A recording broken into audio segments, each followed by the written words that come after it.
to the finish. I feel the spirit moving through the city. I got the light shining, come get it. Walking with Christ, moving where it's gritty. Yeah, walk. Welcome back. So we just read about Abram and the promise that God made him and the faith he must have had to have. And now we are going to read about Abram and his nephew Lot. Okay, L-O-T. His name is literally Lot. Let's read. So Abram was very rich in cattle, in silver, and in gold. Okay, and Lot, who traveled with him, was also very rich, having flocks and herds and tents. So their riches were different, but they were very rich, right? Sometimes we don't think we're rich, but we are rich. We're rich with family. And there's always people out there who have less than you. No matter how little you think you have, you are rich when you wake up. If you woke up today, you are rich in God's mercy. And that's just one thing that you're rich in, okay? So they had different riches. The land was not able to support them all. They could not live together in one place. And there was trouble between Abram's herdsmen and the herdsmen of Lot. There were Canaanites and Perizzites also living off the land. So Abram said to Lot, "Let there be no trouble between you and me, and nor let there be trouble between your men and my men, for we are relatives." So he's pointing out here, like, family. We are family. Like, there should be no trouble between family, right? We can learn so much from this story. If there is feuds, if there's drama, if there's hard feelings in family, it's better to work it out and just, have peace. We are family, he says. We are relatives. It is not the whole land before you? Separate yourself, I beg you, from me. If you choose the left hand, I will go to the right. Okay? And if you choose the right, I'll go to the left. Lot lifted his eyes and he looked over the whole plain of Jordan. And he saw how well the land was watered everywhere.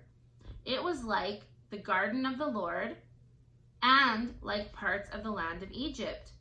So Lot chose for himself the plain of Jordan. He went toward the east, and they separated one from another. Abram lived in the land of Canaan, and Lot lived in the cities of the plain and pitched his tent near Sodom. And when Lot had departed, God said to Abram, "Lift up your eyes now and look northward, southward, eastward, and westward." So look around you, God says. "For all the land which you see, I will give to you and your descendants forever. And I will make your descendants as the dust of the earth, so that if anybody could even count the dust of the earth, he would also be able to count your descendants." It's impossible to count the dust of the earth. "Arise, get up, walk through the land, the length of it, the breadth of it, for to you I will give it all," God says. Then Abram moved his tent and went and dwelt in the plain of Mamre, which is in Hebron. And there he built an altar to the Lord. Soon afterward, there was war in the land, and Lot and his possessions were captured and taken from Sodom. So there was a war in the land, and Lot and all his possessions were taken from Sodom. And Abram heard about it through word of mouth, right? That is how we spread news back then. And Abram rescued Lot and his goods and his people and restored them. Again, having your families back. And that is a story of Abram and Lot. And we are going to just stick around for the next video, because we are going to get more into depth in the next video. We can learn a lot about just family feuds and drama, and not having that, just making things right and working things out. Like, they were able to come to an agreement, right?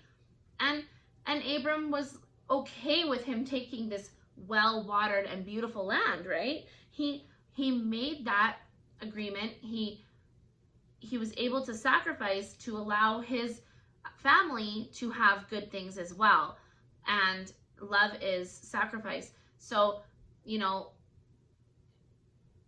it all worked out in the end. Everybody was able to get along. Everybody was able to work together, work through a situation that there was drama, there was feuds between his people, Lot's people, and they were able to just come to an agreement, work it out. And that is a good lesson that we can live, right? We can live that lesson.